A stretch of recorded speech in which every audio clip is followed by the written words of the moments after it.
नमस्ते मित्रांनो, आज मी एक किस्सा तुमच्याशी शेअर करणार आहे। एका माझ्या जवळच्या नातेवाईकाची युलिप प्लॅन मध्ये एका एजंटनी पॉलिसी काढली।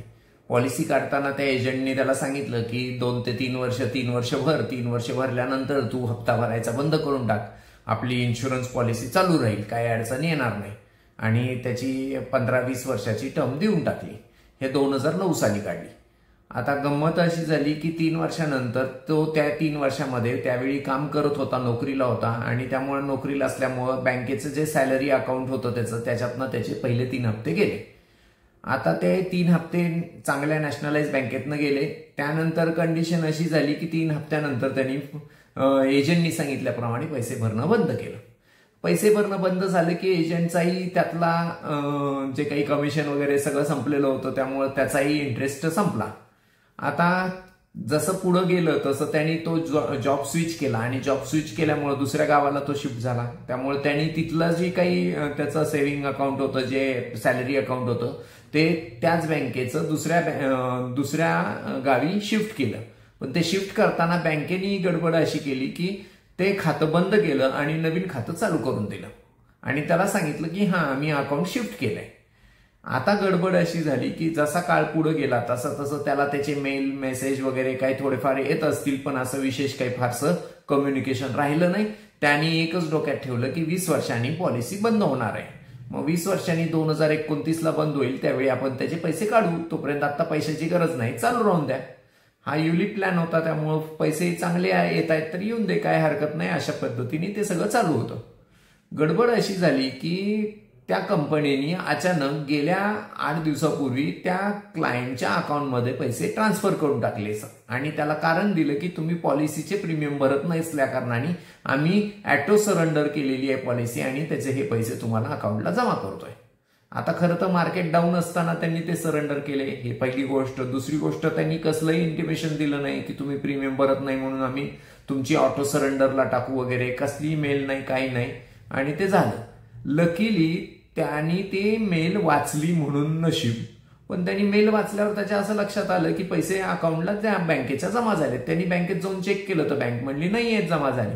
मग परत एकदा कंपनीशी चर्चा झाली। कंपनीशी चर्चा झाल्यावर असं लक्षात आलं की ज्या बँकेतनं त्याचे हप्ते जात होते त्या बँकेच्या ठिकाणी त्या अकाउंटला ते पैसे जमा केलेत कंपनीने, असं कंपनीचं म्हणणं होतं।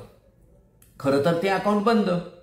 मग आता त्याला त्या कंपनीमध्ये जावं लागलं, त्याच्या अगोदर बँकेत जावं लागलं, बँकेतनं अकाउंट क्लोज आहे त्याचं लेटर घ्यावं लागलं, ते लेटर जाऊन सबमिट करावं लागलं आणि ही सगळी प्रोसिजर करावी लागली। याला जवळजवळ 8 ते 10 दिवस गेले।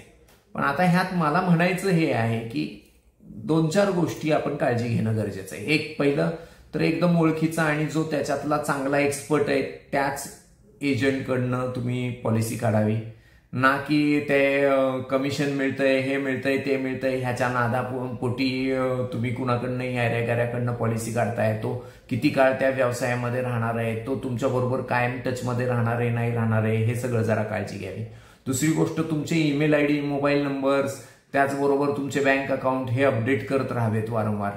खरं तर त्या माझ्या नातेवाईकाचं म्हणणं होतं की त्यांनी बँकमध्ये जाऊन मोबाईल नंबर, ईमेल आयडी सगळं अपडेट केलेलंही होतं, दुसऱ्या बँकेचं अकाउंट पण दिलं होतं, पण पॉलिसी काढताना जे मोबाईल नंबर, ईमेल आयडी आणि जे हे दिलेलं होतं बँक अकाउंट, ते त्यांनी प्रायमरी अकाउंट ठेवलं आणि हे सेकंडरी अकाउंट ठेवलं, म्हणून त्यांनी प्रायमरी अकाउंटला पेमेंट ट्रान्सफर केलं, असं कंपनीचं म्हणणं होतं।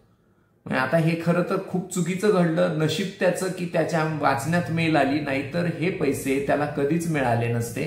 10 वर्षांनी तो बघायला गेला असता तर त्यांनी सांगितलं असतं आम्ही 5 वर्षापूर्वीच तुम्हाला पैसे तुमच्या अकाउंटमध्ये जमा केलेत। म्हणजे ह्यातनं बोध घेण्याच्या गोष्टी हे की एक चांगला योग्य एजंट पाहिजे, तुमचे मोबाईल, ईमेल आयडी सगळे अपडेट केले पाहिजेत। त्याचबरोबर दर वर्षातनं एकदा त्या इन्शुरन्स कंपनीच्या वेबसाईटला व्हिजिट देऊन त्याचं लॉग इन करून ती पॉलिसी चालू आहे, बंद आहे, काय झालंय हे सगळं बघितलं पाहिजे।